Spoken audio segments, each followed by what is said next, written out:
What's up, everybody? My name is Gregg Barsby, and you're watching the Zen Disc Golf Podcast.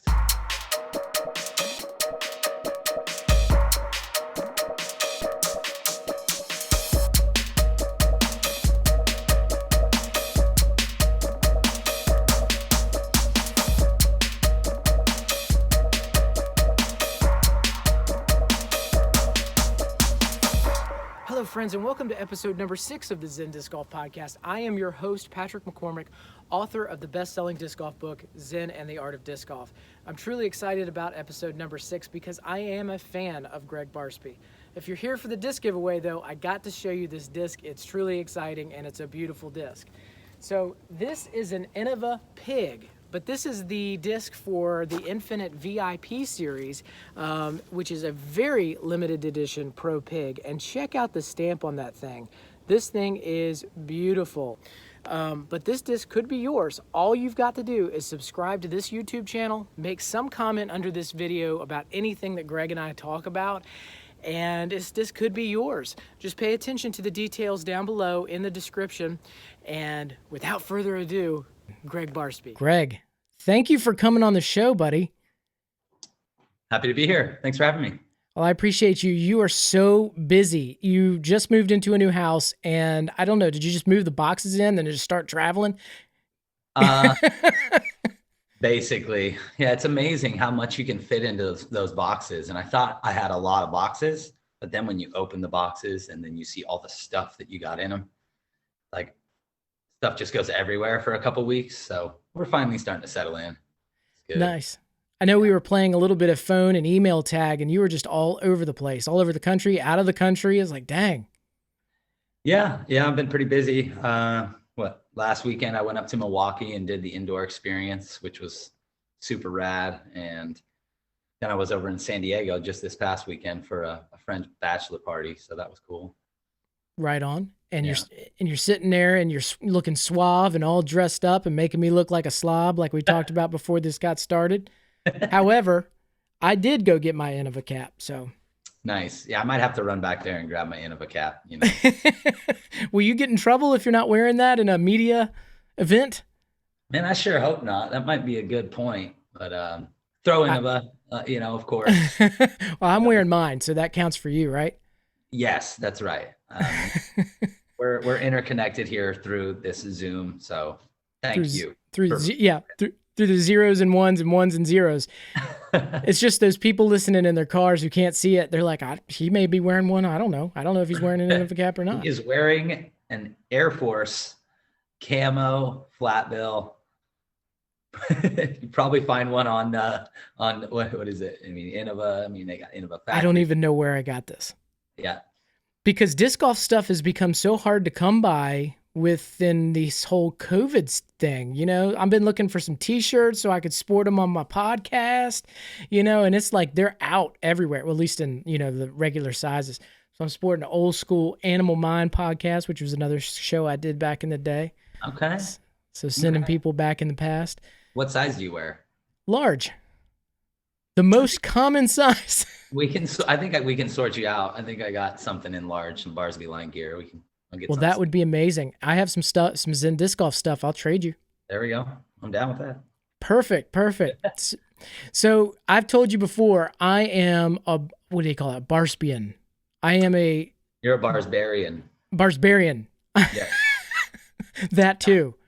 So yes. So you were having a little bit of technical difficulties before you started, and just like a professional, I decided to change out all of my audio equipment right before this started. So I was, running around having non-Zen moments as well. So I decided to go with the dynamic microphone just in case you wanted to pop on the drums and you wanted to record a hardcore record tonight. Man, I would love to. Actually, I just picked up, I'm super stoked on this. I just picked up an older pair of Adam AK7 studio monitors. Nice. I'm really excited to, I still need this interface. Now, I had purchased an interface last year, and this was prior to COVID happening. And for some reason, Roland couldn't fulfill I think I got it from Sweetwater or something. And this was like a 12 XLR interface So that way I could really get like a full dynamic sound on my drum set.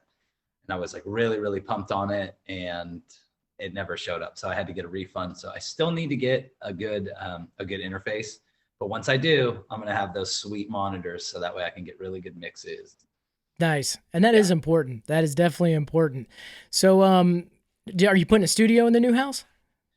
No, unfortunately, I don't think so. Not at least for the time being. So the drums are in the garage.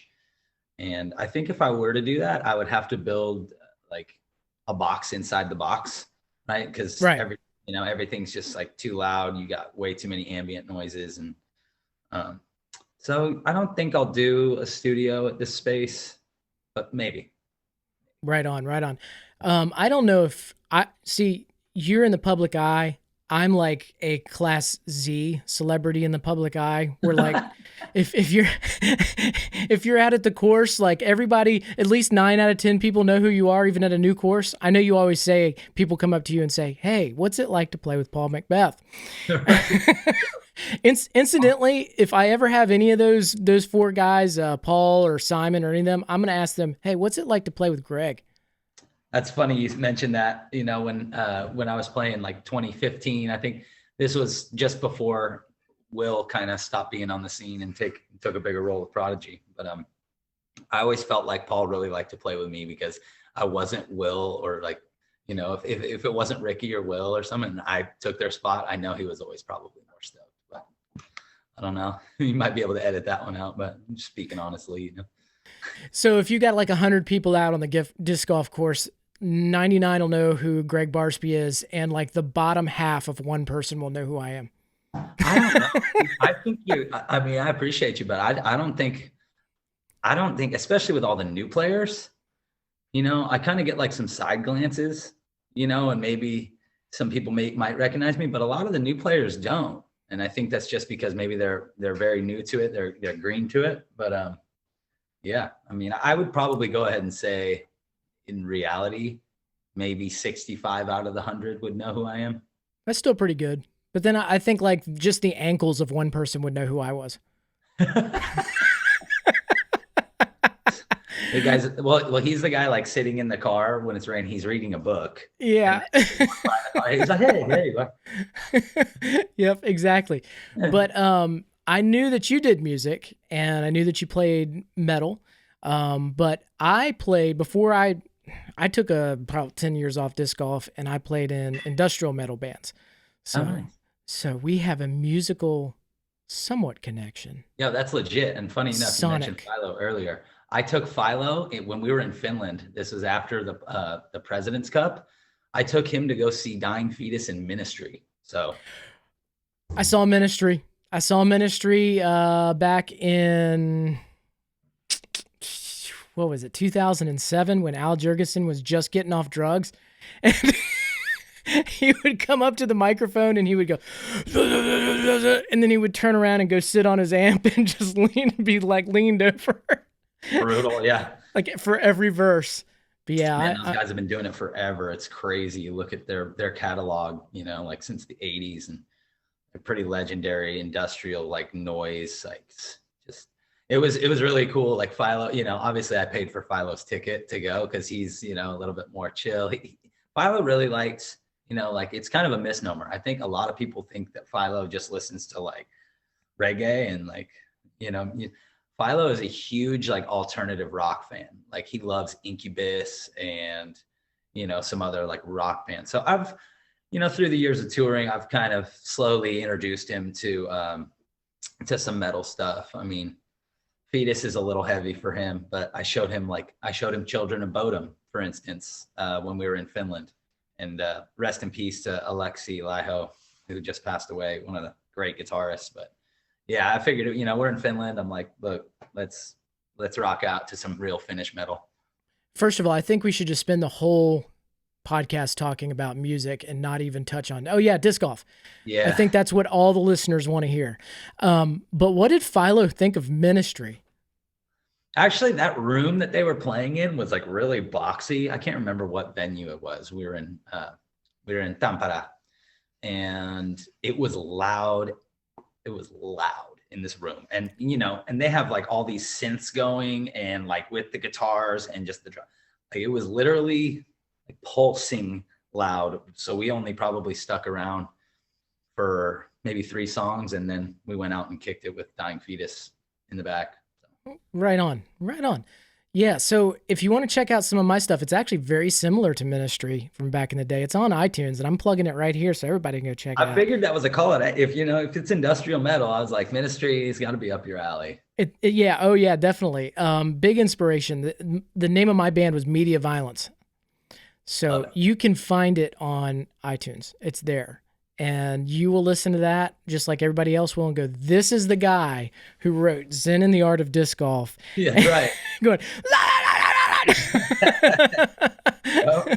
Yeah, I mean, that's kind of how it goes, right? Like that's a pretty apt band name too. I don't know when you recorded that, but there's a lot of media violence these days. It's pretty nuts. There's other bands by that name? No, just in general, like media violence in the media. Oh yeah. Well, yeah, it was, I started that band in 2000 and I retired from it in 2009. So actually I shouldn't say retired because I'm going to cut a new record this year. There we go. So we need Gregg Barsby on at least one track. I need to get over to Tyler. I have a friend, Ian Power. He plays in this band called Gorgeous Jetson. Okay. They're like a 60s funk psychedelic kind of like groove surf rockabilly. Love it. Yeah, they're super rad. They have a bunch of streams. I'm pretty sure they're like huge in Finland in a couple places, but I know they have a studio and he's got a drum set there. So maybe I can get over there and drop something on a recording for you. That'd be awesome. Even if you just cut like, some loops, Industrial can just use, a 30-second loop and I'll just run it through a distortion pedal. We'd be good to go. Yeah. Funny enough, I gotta shout out Kevin Jones, because Kevin, he's he's about that womp now. We'll kind of switch gears into the electronic side. I mean, obviously with what you do, right? He loves like new age dubstep, right? Okay. And he's like big on that like huge drop, right? Like smash your face.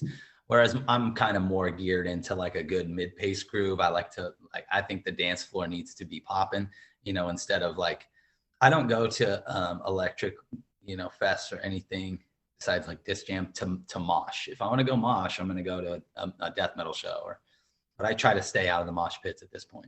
Well, you plug in Media Violence and you try not to mosh with yourself. Okay. All right. Good. Good. All right, I will. Hey, look, industrial's a different ball game than, straight dubstep and whatever. Right. I don't go to many concerts either. In fact, when I was touring, that's what I went to so many shows and did so many shows that I just didn't go to many other shows, because that's what that was the life I was doing, So yeah. Anyway. Makes sense. So are you playing in any bands right now or? No, I'm full-time discing, which sucks as far as the music. Because I would love to be able to have a hand in that, but sure. Yeah, I mean, time is the biggest essence for me right now, coming up on touring season, and I'm locked in. So, what my thing is, I have a ton of like friends that are in the industry, right? Like I know the guys in Dying Fetus and my friends in Discarnate, and a good friend of mine, longtime friend, Ken Bedini, plays in Aborted. So I really just kind of need to reach out to these people and get like a cameo appearance, right? I just want to go in and lay like the slickest 8 bars on the death metal. Like I just want to lay something gruesome down for these people and be like, have people be like, who the hell was that? Like, who is this guy? Well, I've seen you play. I've seen you on the internet playing. Yeah. I mean, I think I'm a better vocalist than I am a drummer, but. Oh yeah? Yeah. Well, then I need you to lay down some vocal tracks for the next Media Violence. It's coming out in we'll say June or July, I'd say. Okay. Yeah, I can lay some super mean gutturals, like nasty. I can go pretty low. That's what we need. I can hang. Whatever you can do, I can fit everything around. All right. So let's get to disc golf, Gregg. That was cool, man. Yeah. So I always start by asking my guests what their disc golf story was. I understand that you pretty much grew up on the course. Yeah, I did. Man, my parents moved next to Condon Park in 1993. And I was riding my bike in the park one day, and I found a green Cyclone in the creek, 172 right there on the bottom, nothing else. And my neighbor Clint, who is a police officer now, he had some discs, and he was kind of the elder on the street, as far as his family had lived there throughout his life. And Clint was like, I think a grade or two older than I was, but we started going over and playing, and then some guy traded me 2 discs for that one Cyclone. Mind you, the Cyclone back then was like, it'd be like a nice AJ 3-line destroyer or whatever, like a really nice sought after disc at the time. So he traded me 2 for 1, and those were Lightning discs. Those were number 1 Flyer and a Dauntless, which I think later they had changed the names of the discs, and it was the number 2 Hook Shot.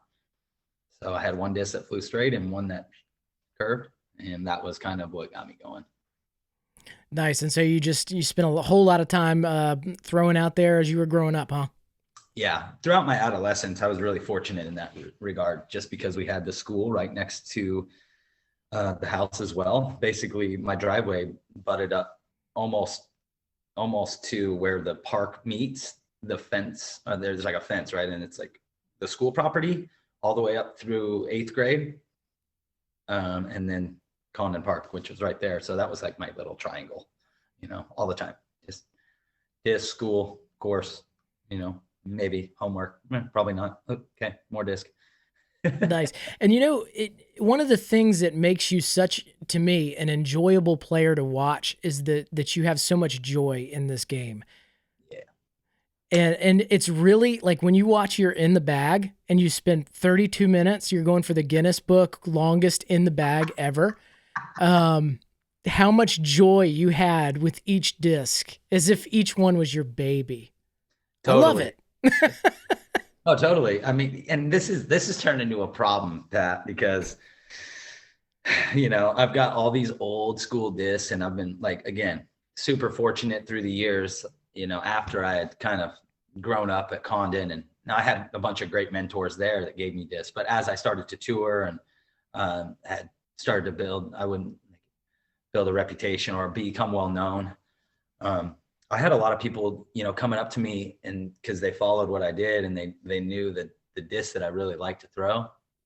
I would say after about 2012, 13 time, I started having more and more people come up and be like, "Yo, I got the one for you, man. I've been holding on to it, and I saw you love these. Like, I want to give this to you." So then,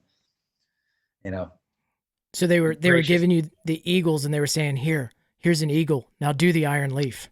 Oh yeah, right. No, all the time. That's actually a drinking game now. I don't know if you do. Like, no, can you explain it? Well, but not after about 25 minutes of hanging out at some players' party, because I'd be drinking so much. People be saying it too much. So, so every time somebody asks for it. Yeah, gotcha. That's the game, and yeah, me and my friends get some funny jokes out of that one. They're like, "How many was it, Greg?" I'm like, "I can't remember after a dozen." Yeah. So, but going back to the Eagles, like even when you were talking about, when I was saying you're in the bag is so long, you did another video here recently where you just went through your Eagles and then you went out and threw them. And Yes. Each one of those Eagles is your baby too. And I just thought, this guy, just the joy that emanates off you when you're playing, like you're a serious player. Once you step on that tee pad, you can tell this is business time. Yeah. But once that disc leaves your hand, no matter kind of what happens with it, you walk away and you get a sense of that you enjoy doing what you're doing. And that's why you're a great player to watch. Thank you. Look, I was way worse than any of the guys on tour. I mean, Nico's Fitz don't even hold a flame to the stuff I used to do. I mean, this is, back when I was 16, 17, real hot. I mean, I used to just be worse, man. I'm not kidding you. I was, a lot of fire in there, but, luckily I've grown up and tamed it down a little bit. But I understand that, look, you're going to keep playing. The game just never ends, and that's the beauty of it, where I'm always striving to like get better or create new shots. And how did that hit you? How did you transition from being you know, like you were saying, like out of control, you know, rage or whatever, when you missed a shot to where you are now, where you just kind of, you throw it and you're just able to laugh it off, at least on the surface? I think it just comes with eating a lot of losses. You know, I've taken a lot of L's in my life, which sucks, you know, and I hate doing that. But you know, the reality is that when you get beat down enough times, you get back up, you know, as many times, right? And it gets easier. You know, no one likes defeat or rejection or whatever. You know, however, a lot of people deal with that differently. You know, disc golf was always that interpersonal thing where this was the thing that I could control. So, you know, earlier in my life, I think that I was frustrated that I didn't have that control. And now that I've learned to be able to just dial it back a little bit and understand that, you know, there's a bigger picture and I'm going to have another shot. I'm going to get another chance. Right. And you just got to keep on moving. And the quicker that you can leave it behind, the faster you can get moving forward. And you think that that helps improve the game as well, huh? Oh, for sure. You know, again, right? You know, you throw some shots OB. Prime example was European Open. I led the tournament until the very last hole and then lost on the last hole. And, you know, a lot of people, I mean, that was such a great weekend for me, you know, out in Europe. Like, you know, I had the crowd just completely enthralled, I had them all on my side. And when you don't get the win, right, you don't get that first place because there can only be one winner, you know, at all these events. Only one guy gets to walk away and say, I did it. So when you get that close and you don't, you know, you kind of have to look in the mirror real quick and just say, look, we're going to get another shot and I'll have my chance again. And that's what it is. But, you know, when I throw shots OB, it hurts, but you got to just keep on moving, you know? And sometimes what recreational players, and I'm a recreational player, but I'm in the fortunate position that I get to talk to a lot of professionals and people within the industry. One thing that I think rec players have a hard time understanding when they're just watching is that each shot for you, is hundreds of dollars every shot. Could be thousands if you're playing. Thousands, good. Yeah. And you throw. I mean, shoot. If I had $1,000 on a drive, I'm sure to shank it. Chapter 16, Zen and the Art of Disc Golf. Put $1,000 on Pat McCormick, he'll shank it. Actually, I got some really good advice from Steve Rico in that regard years and years back. You know, and he told me, he's like, you know, if you're gonna do it, you're gonna do it at a high level. Then you have to expect that the crowd's going to be there and you have to expect all that pressure is going to be there. So I think that really helped kind of bend my mind around the ideal that it always matters. You know, when I go into the backyard and I'm practicing, all of those putts matter to me. You know, right. It's not like, oh, I'm not a huge, like, I don't pound in the muscle memory as much. I mean, when I'm practicing, I'm working on all of my mechanics and whatnot, but I don't sit there and, you know, mindlessly just throw the disc. And if I find myself doing that, I try to, like, you know, consciously awaken and say, look, this is the one that counts. You know, I'll put that little bit of extra pressure on myself. If I miss a few, or if I find myself kind of like trailing mentally, I'll break it down, be like, this is the one. And after that, I take like a 5-minute break, because that's typically what'll happen when you're playing in tournaments. You know, you'll have a little bit of space to think about what just happened, and then you have to kind of deal with your emotions throughout that process and then back into the next one. So yeah, that was sure. And that's a really good lesson for my my folks listening at home, is don't just machine gun your practice, because you'd be building in poor strokes into your muscle memory if you're just doing it mindlessly. Yeah. Jeff Lissman always told me, he said, yeah, you need to practice making putts, not missing them. That's right. That's right. So when you're missing putts, move it in, make a couple, right? And then move your way back out. So that's good. And you mentioned earlier about, you know, crowds and the pressure that comes from the crowds. One of the things I wanted to ask you about, since you've been in the game for so long, how has just this and 2020 is a fluke, so we can just throw 2020 out. Yeah. But how has the increase in crowds and cameras and everything changed disc golf life on the tour? Well, I think it's, you know, for good and bad on both sides. You know, on the good side, you know, obviously there's much more media that's able to be consumed these days, you know, with all the video companies that are working. and the people that are working with the Pro Tour. With the Pro Tour coming under new management, I think that their platform is going to continue to grow. As far as the crowds, with 2020 being a fluke, it's cool. You got more people that are passionate about the game. You have, disc golf's like, it's crazy, and it's easy to sound monotonous when you say that, disc golf's a lifestyle, or disc golf's a family, but it really is for me. I mean, I knew Steady Ed Hedrick when I was a young kid, before he passed away. Disc golf really has been a family to me, beside my mom, dad, and sister, and really taking care of me on the road. When I was touring early on in the game, I think there were only like 15 of us that were on tour, and now there's, 70 or 80. And now there's caravans going to different tournaments. And I think it's really good as far as, and a positive for our sport, in general, because it's such an accessible sport. Everybody can do it. And that's one of the big things that I think is, so beautiful about the game. It really breaks down the barriers, and, it breaks down those big barriers of, economic class and religion, and those types of things really get pushed to the side, where now you're just, what's the word I'm looking for? You're a utensil or a catalyst to playing the game, right? And everybody's just in that one slot, right, where we're all just playing the game, and just breaks down those social barriers, I think. It is kind of, it's a very interesting sport in that way. And I've always said, first of all, that disc golf is a lot like surfing, and it's a lot like chess, kind of mixed together, because you're always trying to catch that perfect wave or that perfect flight. But there's also the mental game, I try not to do the strategery. I try not to stay strategery. I just wrote a book called Disc Golf's Strategy and Tactics, but George W. Bush said strategery so many years ago, and I just started repeating it just because it's amazing. I can't get it out of my... So everybody, Amazon, Disc Golf Strategery and Tactics. No.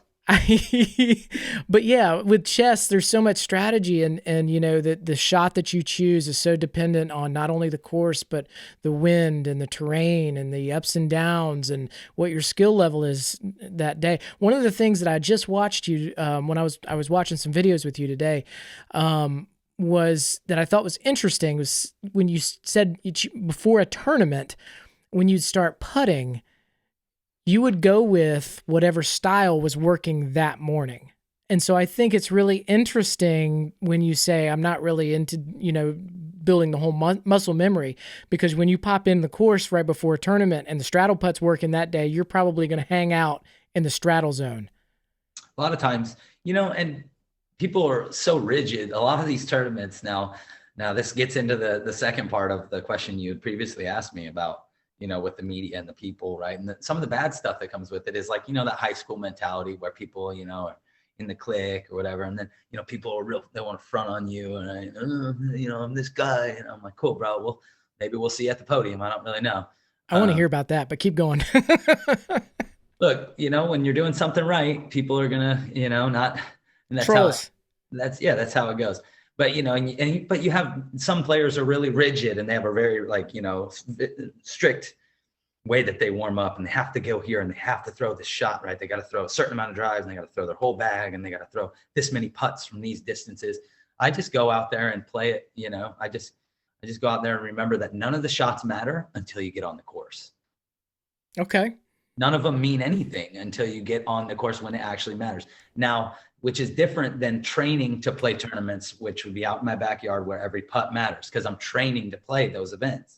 But when I'm warming up for an event, I don't need to make a perfect shot in the warm up. I just need to make sure that my body's moving right, that my mechanics feel good, that the shot felt well. What happened when it came out of my hand, right? What did it feel like? What am I going to adjust? And just make little micro adjustments until I'm feeling good.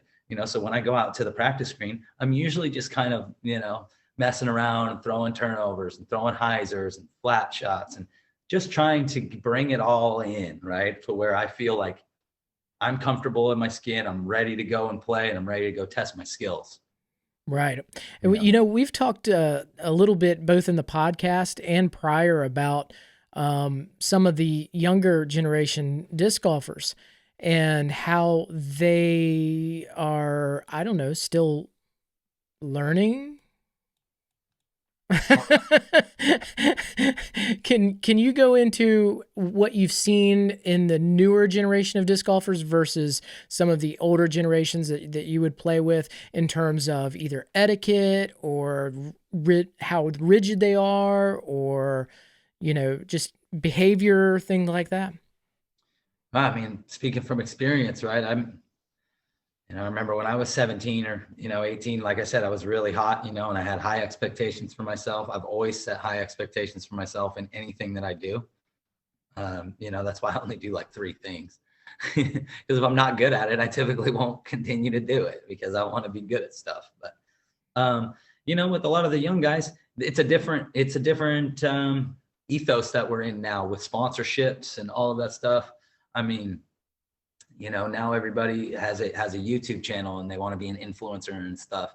I never ever once set out to be an influencer, or I don't try to inspire people. I try to live my life inspired and inspire myself, because if I can inspire myself, then that's all I really need to do. I don't have to front and try to be somebody that I'm not. Try to be everything that I am, and not worry about what some clown is saying online, and just, it doesn't matter, because if it doesn't come into your headspace, then you're all good. So I have to be a little more directive with my headspace, and make sure that I don't, if I'm playing pretty well in a tournament, I shut the phone off and really try to enjoy the people that are around me, because that's really what's most important, being there in the moment, not like, I'll be honest, I don't really get that much love from a lot of the disc golf outlets anyway. They're always mentioning other people, where I feel like I should be part of that conversation. But you know what? The stats in the end will tell that story. And that's. Do you think, because everything you just mentioned to me all boils down to the F word, focus? Even in your life, when you're saying, I tune out that negative energy, that distraction, all that noise of, people talking or what people think or what I got to be for this certain person, that's focused on your goal, whatever it is. There's 3 things that you say you're good at. And I'm sort of the same way, but there's actually, I'm not good at anything really. I'm good. I can do. I'm a bottom line of things I can and can't do. Yeah, I have like maybe 100, I don't know, maybe 40 things that I can kind of get by with. It was funny because I mentioned my weaknesses all the time, and it's okay. I was talking to a Swedish disc golfer named Robin Vielman just on a couple shows ago, and I told him, I said, Robin, I hope it's okay. I'm going to speak just English to you for the most of this podcast. Yeah. And he kind of looked at me like, okay. And I said, because here in America, they don't teach us to be bilingual like they do in Sweden. As a matter of fact, they really don't teach us much English. And that's why a guy like me can be a best-selling author. Yeah, they've got a pretty damn good educational system over there, and especially in Sweden and Norway. Those 2 countries are, it's pretty incredible though. You go over there, and it does really. I have to pinch myself sometimes when I've gone over there, and people can speak my language, and we can connect, and then and then they'll say something to their buddy under their breath, and I know they were talking. I know he was talking smack, but I couldn't. So what we're talking about is the ability to focus. And so my question for you was going to be, do you think that learning to focus on the course transitioned into your life, and being able to tune, when you're on the course, tune everything out and be in the moment for the shot, and then come home and also be able to focus on what really matters in your life? Yeah, those 2 really go hand in hand for me, just for the simple fact that I've played disc golf so long. It's really become a piece of my identity, almost, in a sense. Like, remember when I was in middle school, if somebody mentioned, Frisbee golf, I would just jump down their throat because I would tell them it's called disc golf. And now, because because I understand the accessibility of the Frisbee. Guilty.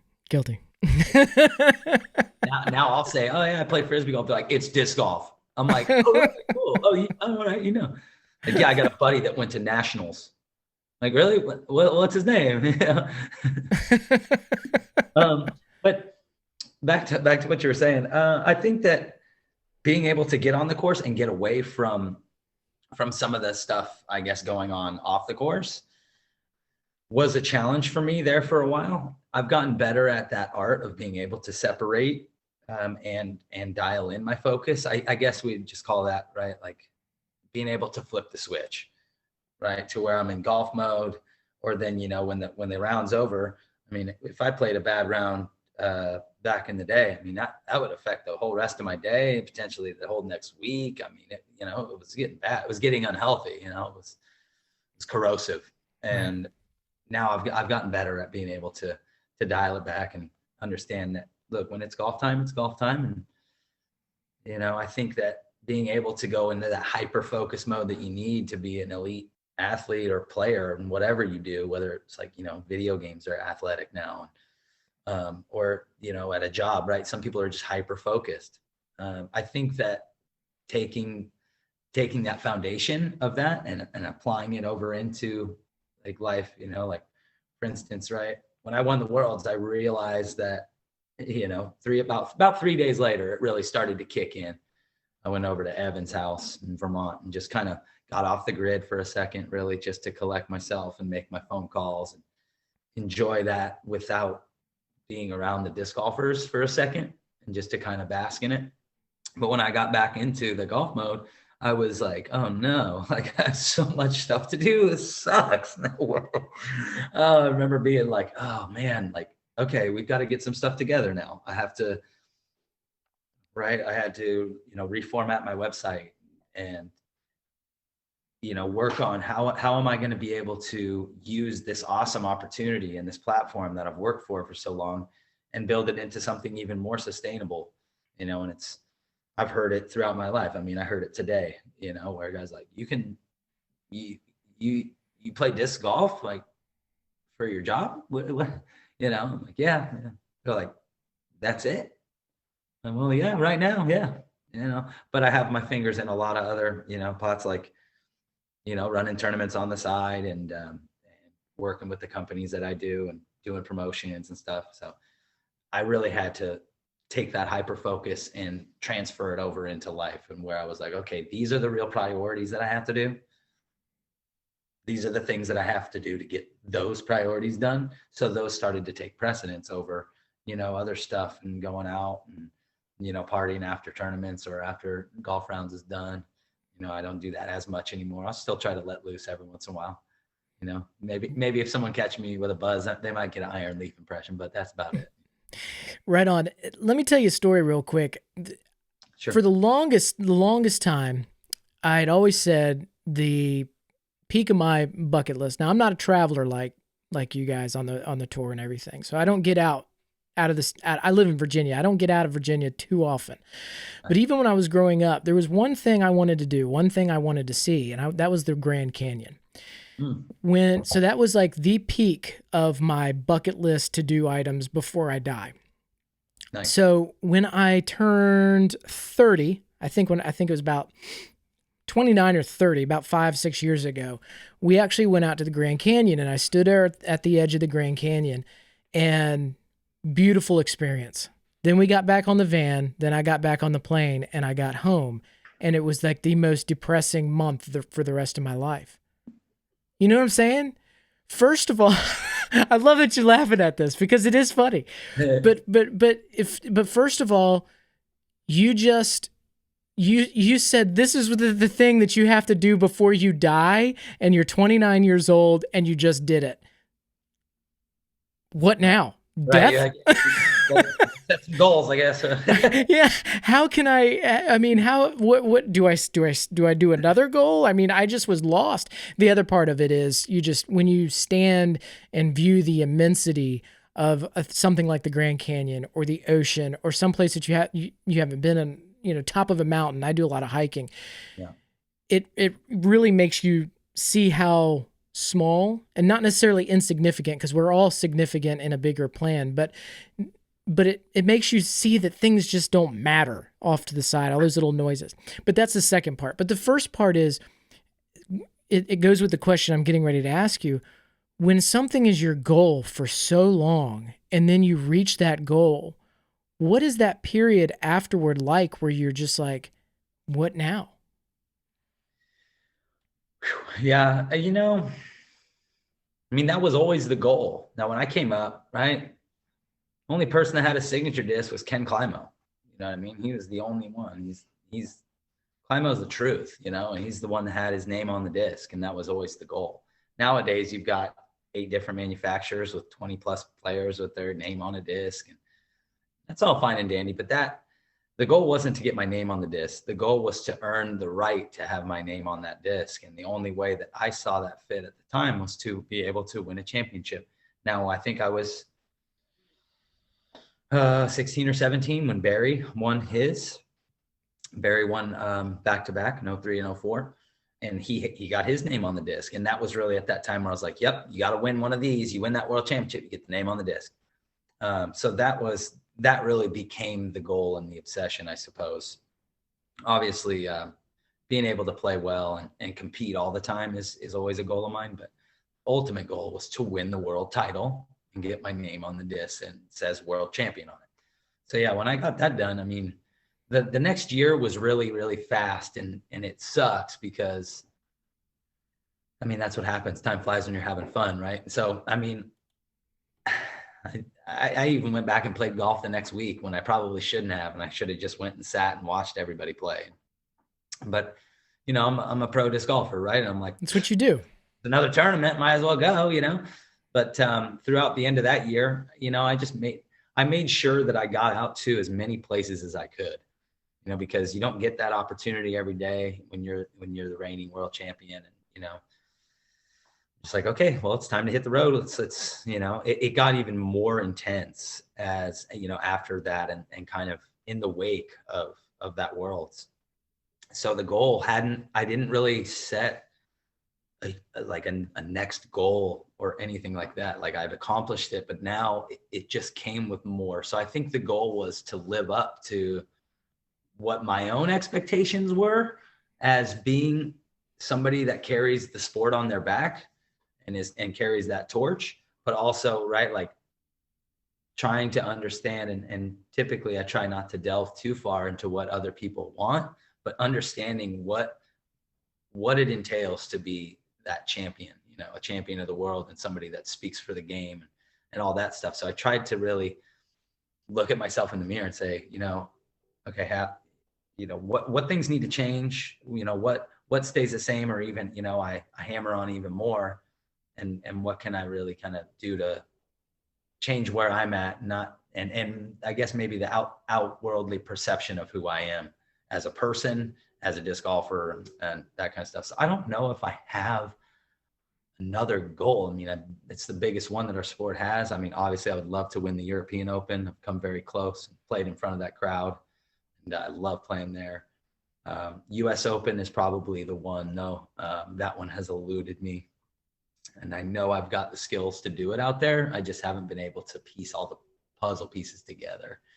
And yeah, and it's a tough course. You got to be really sound when it comes to the fundamentals out there and have a really strong head. And I just haven't been able to put it all together on that track. So I think you hit the nail on the head, though, maybe if even inadvertently. The lesson is, once you reach that peak, you got to set a new peak. And it doesn't have to be within the same lateral. I mean, it doesn't have to be in the same wavelength up. Right. It can be out to the periphery. It's a different pillar, right? That pillar's been, we've climbed it, right? Straight up all the way to the top. Okay, cool. On to the next one. But if you don't, you can run into a situation like I did, where it's just like, I've done it. What's next? What do I do now? Or you end up resting on your laurels, and that's not a good thing either. Yeah. And that's, I think, the toughest part, especially, keeping that motivation, right? Keeping that edge. excuse me, and the drive to want to go and compete. I mean, obviously there's a ton of young kids out there. They're real hungry. And I remember when I was a young kid, I was real hungry. I get that, right? But to have that different edge, I think what sets me apart more than anything else is just that desire to like push myself, right? It's not anybody else. Like it's you, like you have to do, you have to do you. Some of my best friends, they might be a little quirky or weird or whatever, but I love them because they're them, unequivocally and authentically themselves, right? Which is just legit, like there's a couple of guys that don't play disc anymore, but I know they're just doing them. I don't see them very often, but it would be like, like we hadn't skipped a beat. I won't see a guy in 6 years, but I know he's doing him. It's all good. Yeah. I love that. And going back to your signature discs, you got the Roadrunner now. It's got your name on it. I know, because I throw it every round. Yeah. Roadrunner, man. That just comes out of my bag every round I play. That's the idea, it's a royalties game. It's a royalties game. And I got a lot of backlash and like feedback from, I think a lot of maybe some of the real core, like the core players that are like, why would you get the Roadrunner? Like you throw Eagles. And I look at them, I say, how many discs are in that Eagle slot? Firebird, you got T-Bird, you got TL3. I mean, you got the FD3. I mean, you've got the Vandal, or I'm not too familiar with the dynamic and, the St. Pro. I mean, you've got so many discs in that category of 6-7 speed that I'm like, I'm not going to get the Eagle because there's 10 discs that can compete with it. The Roadrunner is kind of a unique piece. It's a 9-speed, but it's got high speed flip, ton of glide, right? Like, I give my mom a Roadrunner. I know it's a perfect disc for somebody starting out. Yeah. I'm constantly amazed by the amount of times I'm tagged on IG or Facebook, oh, I love my Roadrunner. And that's exactly why I chose that disc, because everybody can throw it. Well, I bought it thinking it was going to be a roller in my bag. And I don't know. It's one of my long throwers. Yeah, I mean, that's the beauty of it too, right? You can bust out a freshie and it'll go straight, maybe turn a little bit at high speed. Obviously for the power throwers, it'll turn, but they can just tilt it down, right? Mm-hmm. Typically carry 3, right? I've got a roller that flips. I've got a long range roller, the one that's kind of in the middle that I can air out on those long shots and get the longest distance I can possibly throw pretty much. And then a brand new one for if it's maybe breezy or, something that I'm working into that next slot. And then the maneuverability of that disc is what really sets it apart too, especially in the woods, right? It's like you can just dial it in on a real tight line, low to the ground, get a bunch of glide, and get good distance out of a shot that you didn't have to put maximum effort into. Yeah, and that's where I'm at because I'm in Virginia, so we have that Virginia style, North Carolina style disc golf, that tight woods. So release it with just a little bit of hyzer, throw it strong. Let it flip up. Send it, Yeah. You also dropped a Big Beat AVR, at least your stamp on one, about a couple months ago with the AVR metal Metallica looking. Yeah. So I saw you drop that on Instagram and I said, I want 5. And you had it on there for like 18 hours. And I went there and I was like, sold out or all gone. I was like, dang, man. I do have a few of those. Might be able to include a couple in that package for you. I put up, I think it was like 180 on my website, and they sold out in like 30 minutes or something crazy. Yeah, that was incredible. So if you ever question your relevance, I think got to give props to Skeet on that one. And Skeet we've had that in the back burner for about a year or a year and a half. And it just it wasn't time to drop it. It wasn't time. And then finally I had them made. Ideally I'll do 100 black AVRs with that stamp. I did 60 on this first run, and those sold the quickest because the collectors go ham for black putters. I mean, my buddy Andrew Rich, he's got every black putter known to mankind. I swear it's crazy. So yeah, I don't care about color. I just throw the KC Pros. And so I saw you drop that. I'm like, I got to have that one. And I was like, I want 5, gone. Yeah. Yeah. So I still have a few, probably a couple dozen left. Just Oh, wow. because when we're hosting events, I want to have some of my stuff. But I figured, that people love that stamp. Skeet did such a great job. It just looks so good. So I'll eventually run them again. But I try to plan out the drops a little bit more. I've noticed through the years, if I make too many, or if you oversaturate, then people, the allure wears off, right? So, and the same with the rock skull stamp that Dan Lyons did for me. No, technically he didn't do it for me. He did it, and then I bought it from him because I know a good stamp when I see one. But I haven't put those up in like a year, and I've had multiple people come in like, when are you gonna drop them? When? You got to build that hype, and then boom, right, and then drop them. So I try. Well, that's what the sport lacks. Really cool metal stamps. Yeah, yeah, I know. We need more. I know my boy at Dark Ace. I was just talking to Dark Ace the other day. I don't know if you've seen his stuff, but he's like No. big time metalhead out of St. Louis. Super cool. He's got some pretty sweet designs. He's like, he's got this hoodie that says, listen to metal, play disc golf. I'm like, legit, I'm gonna need one of those, bro. Definitely gonna need one. Yeah, we need some more. I get it. You hit the chains, it's metal. I get it. Right. Yeah, we get it. Right? It took me a second. Though. It's an industrial too. Al Jurgensen would like it. Yeah. And I thought about this for years. I would love to be able to go out and get like a really good microphone, right? A nice like multi-directional mic, or a couple of them, and and I talked to somebody that has done this recently, and they said they were working on something. Maybe it was Kay Jones. He was saying that they're going to go sample all these sounds off the trees and stuff. That's what I've wanted to do that for like 5-6 years. Like all the little nuanced sounds that you can get out of playing disc. Like you've heard it 100 times, right? Like a disc hits a tree and it makes like this unique noise, or, all these little things that you could sample into like tracks. Oh man, you can go ham on like a legit disc golf electronic song. All you have to do is like put a good melody or synth with it, and then like you can just use all the sounds from discing. So is he making music now? Is that what you were saying? I know that he did a collab with some guy, and he sampled the Iron Leaf video. Like he sent it to me, and I mean, I swear, and that's like right when it drops too. It's like a super nasty drop, bro.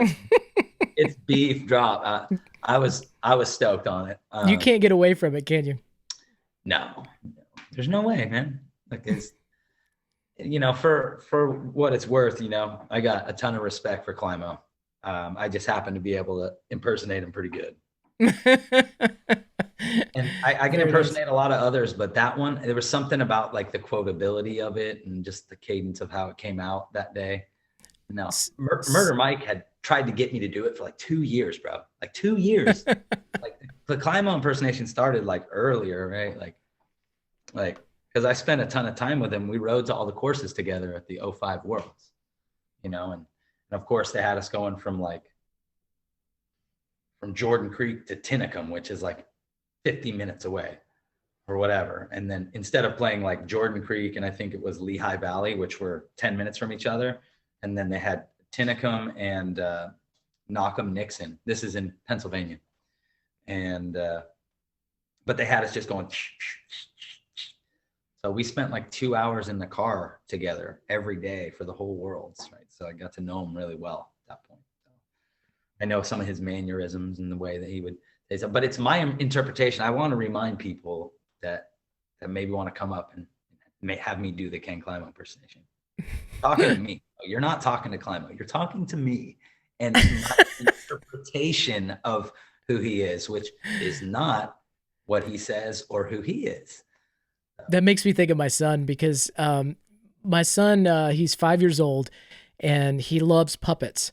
And he'll whatever puppet he has, he'll run to me and bring it to me, and he wants me to put it on. He'll look me in the face the entire time. As soon as I put that puppet on my hand, I no longer exist to him. Right. I'm just like blah, blah, and he goes, "Oh, hello, how are you?" Talking to my hand. I'm not even hiding how I'm moving my mouth or anything. You would think, I got a vent here. There's a zen moment. No. Do it. I did the greatest Ken Climo impersonation in 2018. I laid up for my first world title. Okay. Story yeah. done. On to Yeah. the next chapter, bruh. We get it. Do it. You I know what love I it. mean? That's the impersonation. They're like, well, no, I didn't see it. I'm like, yes, you did. Yes, you did. You just It- didn't know you saw it because I laid up for my first world title just like he did. There you go. yeah. That I remember watching you do that and I was like, holy cow, that was awesome. Yeah. Well, look, you gotta, it's on a string, right? And I still had a stroke. So I'm like, oh, let's make sure this is nice and safe. Okay. Yeah, and that was going to be one of my questions to you. Should we have the time? How do you know when to go for it, and how do you know when to lay up? I mean, a lot of people struggle with that, and you seem to have defined it for your world title. This is when you lay up. That's right. Look, I ran everything under the sun wherever I went for like 2.5 years until I laid that putt up. I mean, I ran everything like, hole 11 at Fox Run. I jammed the 60-footer later in the tournament, round 5, the big putt that really kind of set me up.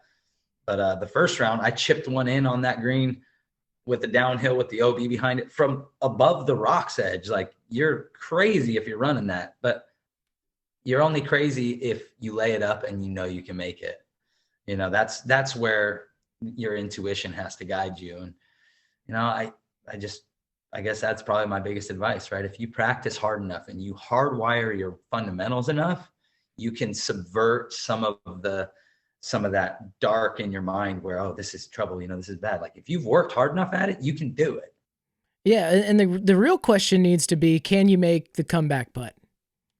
Right. Or do I care about it because it's not in front of me right now? If I'm going to run this one, I need to be full on commit right now. Like, I can't think about, you have to know.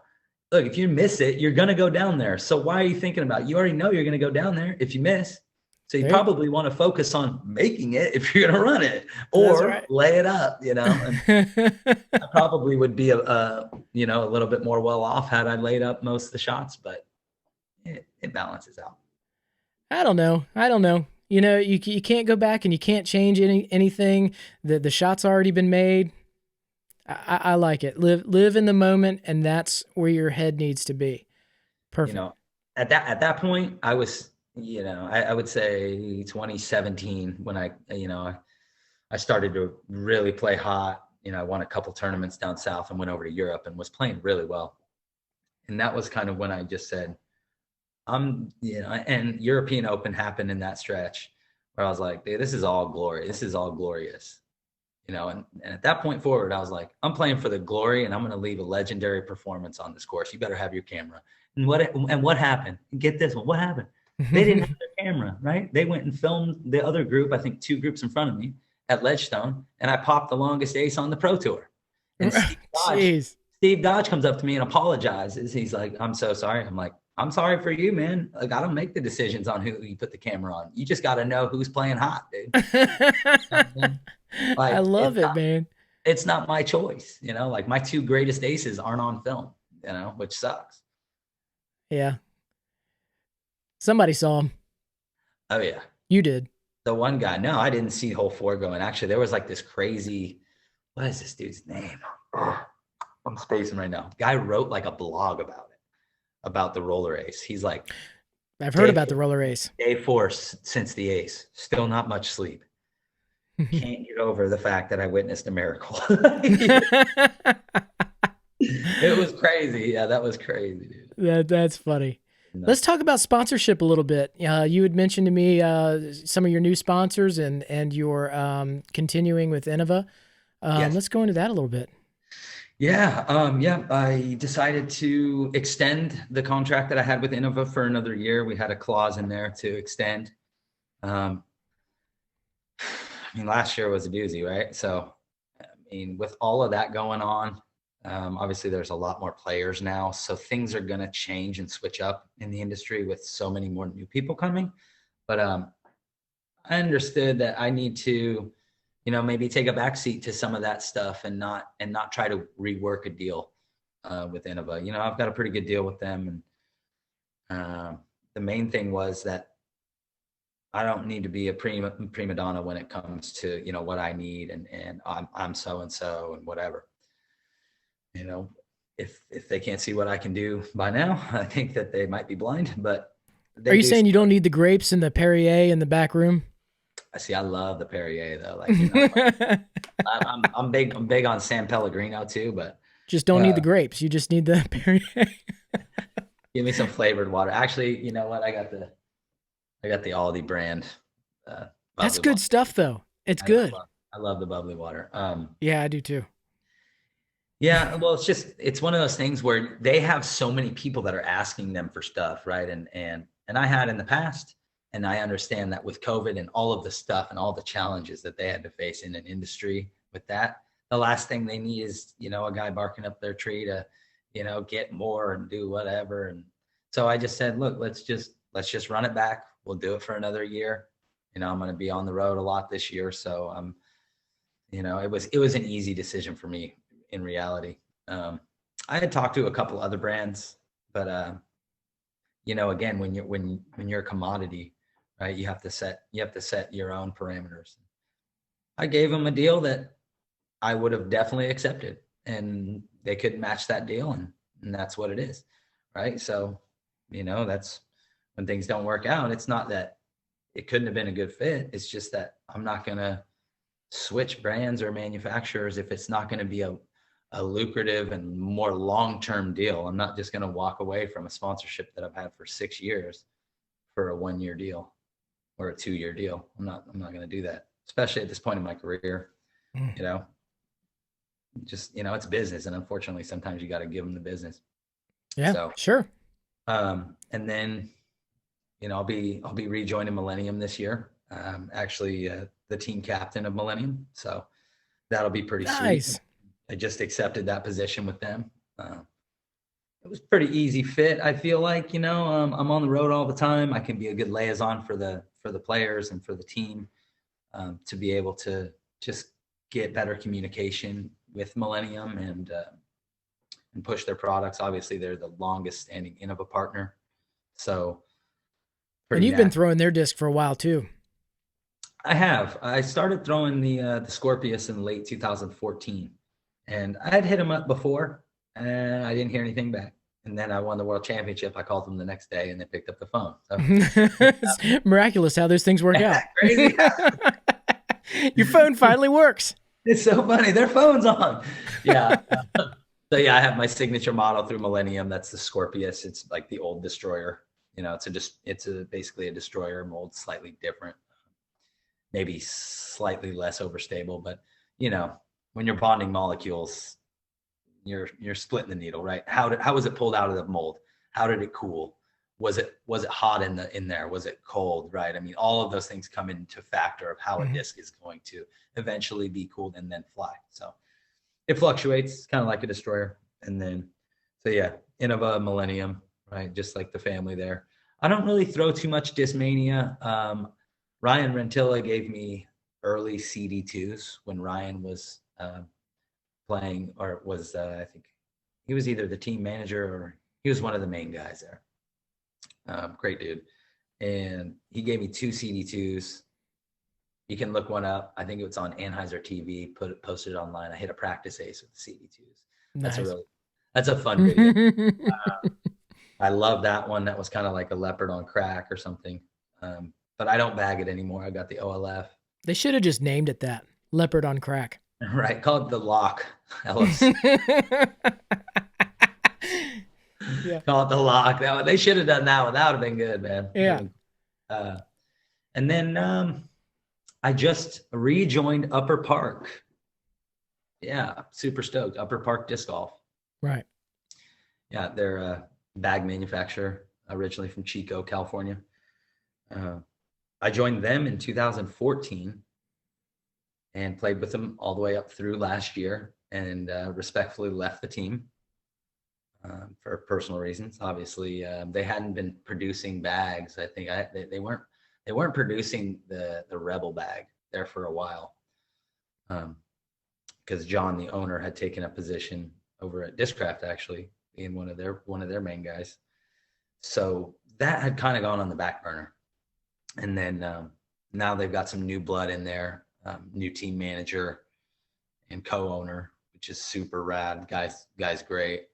And I gave him a call and explained to him that I was responsible for getting Ken Climo a bag, and the bag that's in Ken Climo's in the bag video is the bag that I gave him out of pocket.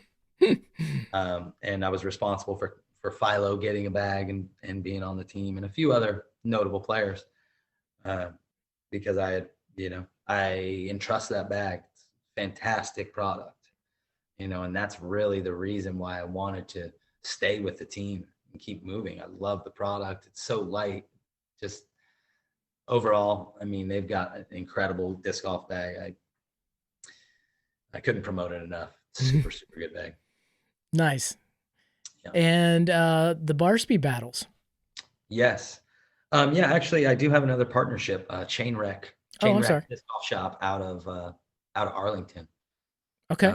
Working out a deal with them, and hopefully people will see some sweet merch from those guys and myself soon, a little collab action. But super great guys, Chain Wreck.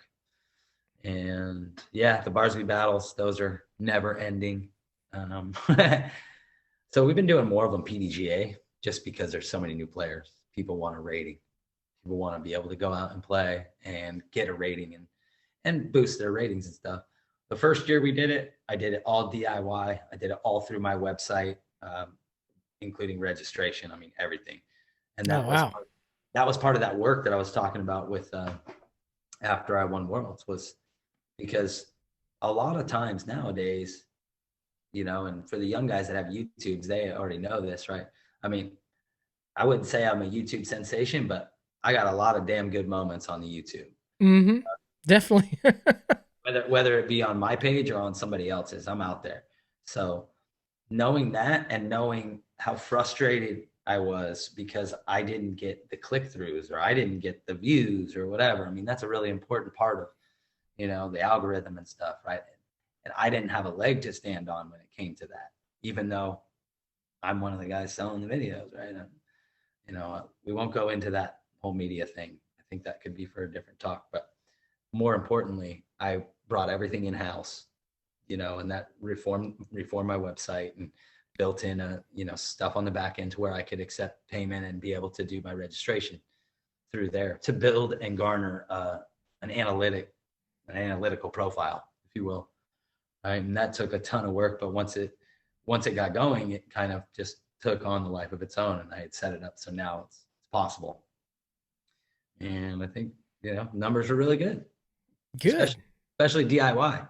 But when you don't get the numbers and then you go to negotiate with people want to walk all over you. So that was part of the reason why it'd be like a record label, right? We've been talking about music all night. Mm-hmm.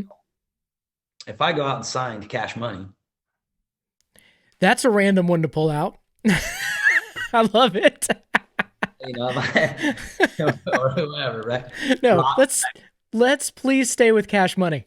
All right, if I go sign to Cash Money, guess who's making 82% of the Cash Money? The record label themselves. The record label. Now they're also putting a lot of that back into promotion and and all the way down marketing the line. Tours, yeah. Right, but if you're streaming at 100,000, you're getting 18,000 of those stream dollars, right? And that's where, is it better that you go DIY? Now, if you're a new artist and you want to get on, it might be better for you to take that deal to get some of that publicity, and they can push you, and that way your name gets known. So then maybe, down the line, you can work stuff out and do it that way. Being that I've been established for so long and I've been in the sport, and they know who I am. You know what I mean? Like, whether they like it or not, they know who I am. And, at that point I was like, I'm going to do it DIY. I need to, because I've already got that publicity. I've already worked that angle. I already did these stupid YouTube videos that people can't not say something to me about. Like they know. So I got to bring it all back in. Incidentally, do you know what an artist makes for a play on a streaming play? I can tell you. 18%. Yeah. 0.03 cents per play. Oh, per play. Yeah. 0.03. Yeah, for sure. Right.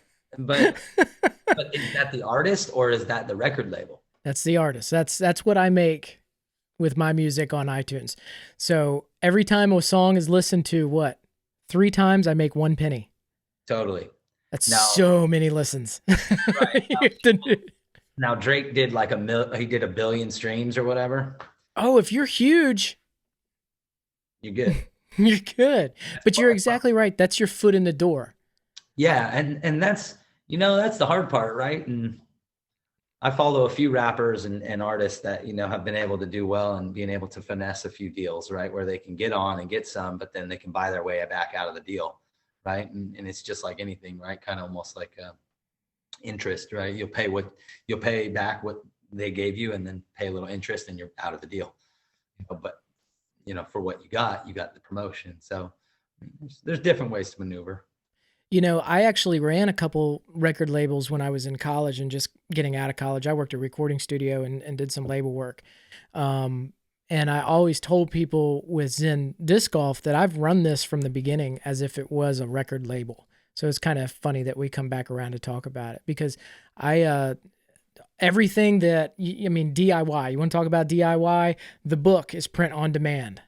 And I was telling Scott Stokely, because he also has his book out, we were both talking about print on demand and how much better it is than having somebody else be responsible for your book. Because I want to say a year or two after my book came out, I was approached by a sports publisher, and they tried to buy the work from me. And I said, buy you out of the deal. Right, exactly. And I said, okay, well, here's the figures that I make off this book. Yeah. Because I am the publisher. Right. And I said, can you get anywhere close to that? And they said, not even close. Who do you have a deal with? I got a deal with me, brother. That's right. Bye. And they said, well, we can get your book in stores. I said, my books are in stores. You may not be able to walk up to the shelf right now and pull it off, but you can walk to the counter of Barnes & Noble and say, hey, I want Zen and the Art of Disc Golf or any other book that I've written, and they'll have it in a week, and they'll buy 3 more copies and put those on the shelf so they have it for the next person who buys it. That's right. And yeah, it's crazy. DIY is the way to go. Industries like that are crazy, right? When it's like you said, print on demand, a supply and demand style thing, right? And then it's also on you now to go and either do the promotion or put it where you want to be able to let it get traction, whether it be organically or now you can do like sponsored ads and all of that stuff. So it's a crazy convoluted space when it comes to advertising and having the rights to your stuff, right? Like owning your own masters, right? Like that's the deal. You want to own your own stuff. So that way if it does go huge, you're going to actually see some good benefit and payoff. Yep. And I wouldn't, at right now being my own record label, earning 0.03 cents, I don't know what I would be making if I actually had an in-between person. Be making 0.003. Like, here's a check for $12. Here you go.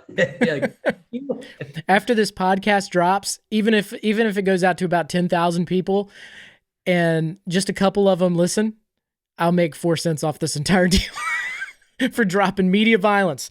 Boom. Violence. Let's go, baby. And they'll all be plays from Gregg Barsby.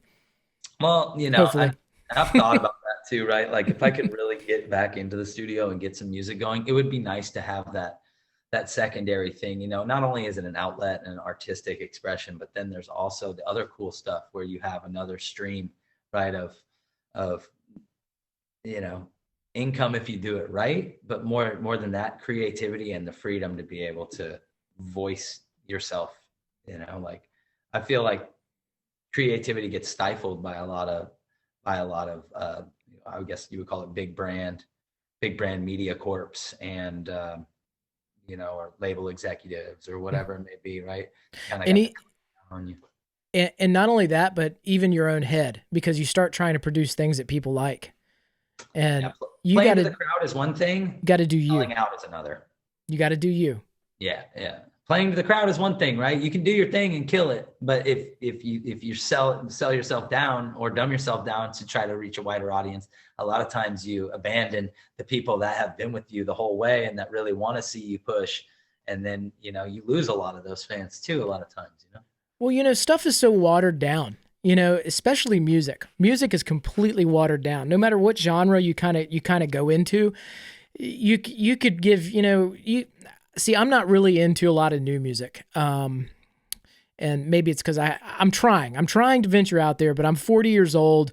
The stuff I listened to when I was 12 and 13 is at the top of everything I listen to. It's just like everybody, like your favorite Ministry records, like we were talking. Those are the ones I listen to. I don't listen to the new ones, Right. My dad But has the classic rock station on repeat. He probably got it on right now in California. I mean, it's your classic stuff. rock with Nirvana and Pearl Jam. All right. Green Day. Classic I know, rock. I heard that the other day. Classic rock. I'm like, bro, this ain't rock. Yeah. It's punk, man. But anyways, I forgot where I was going with that, but it doesn't even matter. So we could shoot the shit about music all day. It doesn't, I love music. It's definitely my biggest passion. I mean, beside playing disc, and it's a good, interjection to kind of separating the passion that I have for disc golf and understanding that business part of it too, right? It's really important, I think, for any of the young kids that have made it this far into this episode to understand, right, that if you're going to do it, it's going to be a job, right? If you want to fully commit, then you have to treat it as such. And there's other sides of the job besides going out and playing the tournaments and throwing the shots. There's a lot more that goes into it. Honestly, man, I'm sure as much as the next guy, when you meet life in reality. I mean, yesterday I was on the phone for 5 hours, bro.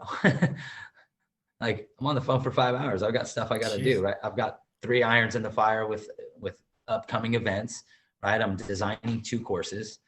I'm look at you. I'm managing a team of 80 people. So I've got emails coming out my ears, right? I'm trying to make sure the discs are ordered. I mean, you start to go down that rabbit hole and all of a sudden I have 12 things to do, not 2. So you got to be able to multitask. And that's a good thing. And that's definitely the multiple streams is where it's where the success is at, especially when you've reached that number one goal that you have. I don't want to call it peaked because I'm not going to say you peaked. I'm not going to tell you that. I've reached the peak. Once, maybe once. Again, hopefully again, right? For sure. Yeah. It's just one time. Reclimb it. Yeah, it's there. But yeah, so like I said, your goals now have to also be sort of lateral. And so you got to have your hands in all these little things, especially if you want to do something as niche as disc golf. And disc golf, because it's niche, is amazing. I couldn't have written a book about Zen and the Art of Baseball and it sold. I mean, it's just a guy with a huge dip.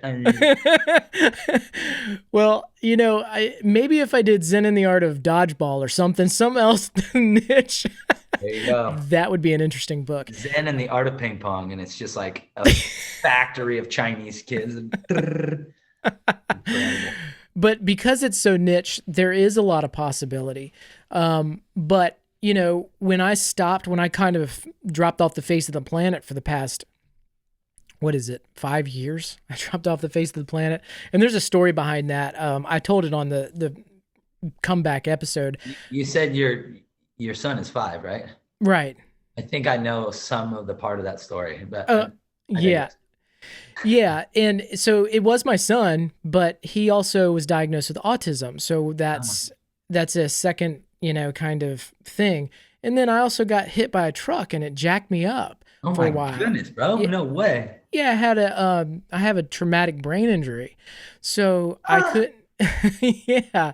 So the idea of talking to people and recording it was kind of horrific, and sometimes still is, to be honest with you. Some of these podcasts I kind of get through. Like, this is a really good flow. This podcast has been an amazing flow.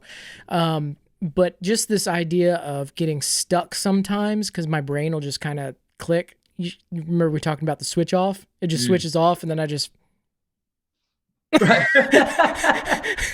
The listeners and viewers love that. They're in the headlight. But yeah, so I dropped off, and because of that, I lost, streams of income and things like that. And that's not necessarily why I'm back. I'm back because I love the sport, and this is what I want to do. And how amazing is it that I get to talk to you and talk to some of the other people that I have talked to or I'm going to talk to. I'd make the joke all the time. I'm not a pro player. I'm barely an author. I just was successful in a niche market. Right. and Well, and here I yeah. am, and I'm making a pseudo living out of it. But the way that I'm doing that is just with, you have your hands in little pots and things like that. And one Yeah. day maybe I want to get into course design. I used to have my own course on my property before I moved. Nice. But just doing all those little things, and I was talking to Eric McCabe. He has his hands in all these these little pockets, and Busy man. yeah, and it sounds like you're going that route too. And I think that that's a great, great road to travel to stay in the business. And I think that you can. I think that we can stay in this business, especially as fast as this sport is growing. And it is. You've watched it explode over the past 20 some odd years, 30 Oh, yeah. years. Only getting And bigger. do what now? It said it's only getting bigger, which is awesome. It's crazy because I stepped out of it for 4 or 5 years from doing the podcast. When I was doing my original podcast in 2015 and 2016, there were 3 disc golf podcasts. It was me, the Disc Golf Answer Man, and the Disc Golf Show. Now, if I'm leaving somebody out, I apologize. The other side of that is people really didn't know what podcasts were. But Um, Terry have his? Did Smashbox have his too? he may have. Yeah. He may have, but I those are You the just 3 left that I him out wouldn't. on purpose. I'm sorry. I don't know. No.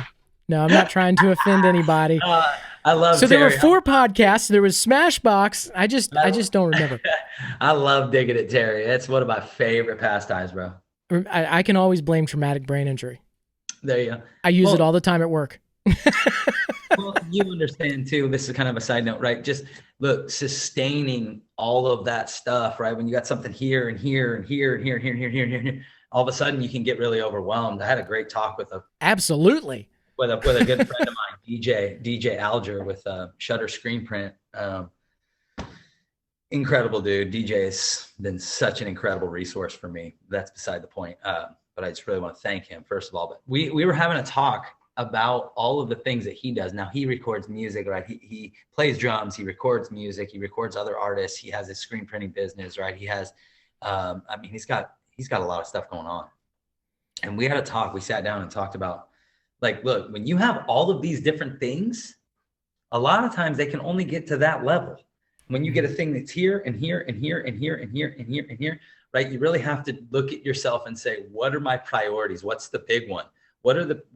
What's the one that's like, okay, The passion. is the passion going to lead, or There it is. or do you need to do something that's going to be able to boost your revenue enough to where you can get back to doing your passion at a higher clip and a more saturated level, right? Where you're even stronger and better at what you do, right? But that sometimes you have to make those compromises. I wouldn't even call them sacrifices. Like you make a compromise. Like he loves to record music, but it's eating up 6 hours of his time, when now he could go over here and really bust ass for 9 hours on this other thing, and in 3 months boost it. Instead of being there, like, it's up here now his revenue stream is solid enough to where, okay, you know what, he's got to drop those other 2 off, but now that he can boost his revenue stream, he can invest in the other passion that still is there, right? And get a little bit better recording equipment, do some of these things to where now that can kind of come up with it too. Like there's that philosophy of, like, if you have so many things, you can only do them at such a high clip. So it's like, find what you want to do, Live your passion. put it in, right? And sometimes you have to make a compromise to be able to live your passion. You might have to set it to the side, like you had for 4 years, 5 years, because you have other stuff going on in your life, like your son. That's crazy. He has autism. I worked with challenge kids all through middle and high school. That's quite an experience, man. Like, for real, it showed me a lot about the world and how lucky I am. And It is an experience. It's Oh, definitely an experience. I remember taking a photo of this kid and he lost it. He freaked. Chased me around the room. It's just, yeah, it's incredible to think about, that the things in life that shape who you are. So Yes. kudos to you. Well, thank you. But going back to the, kind of streams of income, and I don't want to lose all the listeners now talking about, just different income streams, but living your passion and then finding those things so when I've always been I'm passionate about this, but I can do it. You know what I'm saying? I want to make money off that.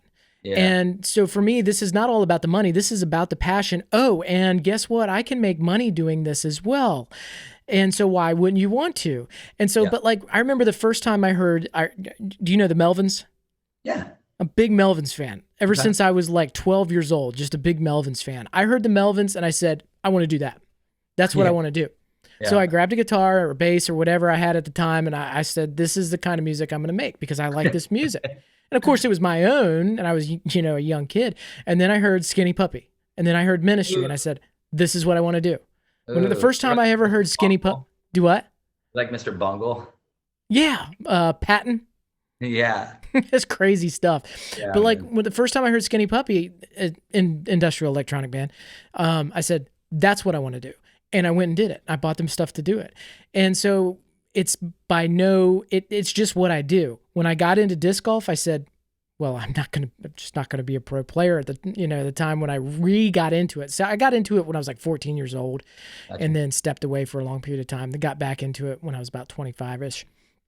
I said, I'm not going to be a pro, but what could I do? And then I wrote a book and I've done stuff for so long, written so many records and flung so much poo at the wall. I probably shouldn't have called it that. My books are not poo. But I've flung so many products out into the marketplace. That's a better way to put it. Yes. And most of them just, plinkoed. You know what I'm saying? They just plinko. But for some reason, Zen and the Art of Disc Golf like hit everybody just right, and then it just took off. So I guess what I'm getting back to is follow your passions. Some of them are going to plinko. Find the one that sticks, and then put your energy into that. That's what you were getting at. Yeah, totally. I mean, yeah. How many times have you failed, right? I mean, zillions. And it's easy to look on the, either side of the line and say, well, you've done this many things and you failed at that many. It doesn't matter, because if you get two that work, it's okay. You know what I mean? Like, I honestly, I got to say, I think that Zen and disc golf, I first saw your book in Dripping Springs, Texas. And funny enough, that was way before I lived in Texas. But I think you did well there, because disc golf is such this Zen sport. Again, right? We've got a super eclectic mix of people from all different walks of life. You've got techie dudes. I know tech guys in San Ho and San Francisco that they love playing disc, right? But then he's on a computer for 12 hours. I mean, Steve Gans is a prime example of a guy who's just uber intelligent and just loves disc golf. I can't thank that guy enough. He just stepped down as PDGA, I think. I don't know what his role was there. I can tell you what, he really moved the needle for the PDGA. Steve Gans did. Pretty sure that he like sold LinkedIn, like he created LinkedIn. And Oh, wow. Yeah. So he's a .comer. Yeah. Wow. I mean, I know I'm well perceived in Texas because I can look at the numbers like on Libsyn, which is the who puts out my podcast and things like that. And Texas, you guys are rocking the Zen disc golf in Texas. I mean, they are the top state for Zen disc golf. Look, man, there's a reason. California is the birthplace of disc golf, right? And NorCal is definitely one of the meccas of it. I moved to Texas, not to be a statistic, from a California to a Texas. I moved to Texas because I have a couple good friends here that, kind of talked me into it a little bit, but I needed a change. There's just not enough golf out there in California. And the golf that is there, I mean, I've ran those circles. I'm 6-time NorCal champion. I know all the guys. I know all the boys. Out here, it's monstrous. I mean, Houston is an absolute monster of a city. It's incredible. You have hundreds of courses just south of me into the Gulf. And then you go over to Dallas. I mean, there's like probably 60, 70, 80 courses in close to the metro and surrounding areas. Not to mention all the way down the street, going through Waco, Belton, down to Austin, which has a monstrous scene. Then down even further, San Antonio there is a ton of disc golf out here. It was only natural for me to say, what am I still doing in Northern California? I love it. Don't get me wrong, but I need to go someplace where I can continue to expand. Now I can get in my van from here in East Texas and drive 12 hours and be in Louisiana, Mississippi, Alabama, even Florida. In 12, I can get to Pensacola probably in 10 or 11. Tennessee, Arkansas, Kentucky, Oklahoma, bottom of Missouri, bottom of Illinois, New Mexico, Colorado, Centralized. Kansas. I mean, we're talking even Iowa probably. I mean, you're talking, how many states is that? 13, 14? I can be there in less than a day and then be able to go to work, whether it would be like if I were to go up and do a clinic or host a battle or even go play in a tournament. Eventually, I'll probably run in some of those circles again. Recently, I just play most of the big events and, host stuff in between them. But, eventually this will be a nice place because there's so much action out here, bro. It's crazy. There's like seven clubs in DFW and they've all got a league. You could play a cash game or a league game. I could play one every day of the year, I'll bet. Wow. Every day. It's nuts, man. The Dallas scene is crazy. There's so much golf out there. It's sickening. Like the guys back home, they don't get it. Like, what are you doing in Texas? Well, playing a bunch of golf. My computer's about to die. I need to find this thing like right now. Oh my gosh, give me 2 seconds. No worries. We'll probably cut it just in a second. This is not my computer. This is my girl's computer. So please plug it. Did I get it? Oh my gosh. I think I saved it. Yeah. That's the one thing I've done with the computer right today. It's all good, man. So I know your girlfriend was cooking. Yes. You need to eat. Yeah, we do need to eat. Yeah. No, it's all good, bro. I really enjoyed the conversation with you and appreciate everything you're doing. Glad you're back doing some Zen and Disc Golf podcast. Don't you have another book that you did? Yeah, I just finished, just dropped another book, Disc Golf Strategy and Tactics. Strategeries and Tactics. Disc Golf Strategery. It's for see, remember I said the Texans are my biggest, so I went with the Strategery. That's, it might be a little east of us, but I just lost them all right, of them. It's over, bro. Good move, Come and Pat. take it, bro. I mean, that's... Come and take it. Yeah, good man. Move. Next time I come on, let's mess around with some of the other impersonations that I can do. Okay. I've got some super mean accents. I'll chisel them down and we'll nail it. I would absolutely love for you to come back on the show. But I know you got to eat, so thank you so much, and thanks everybody for listening. Everybody have a good night. Yeah, y'all take care.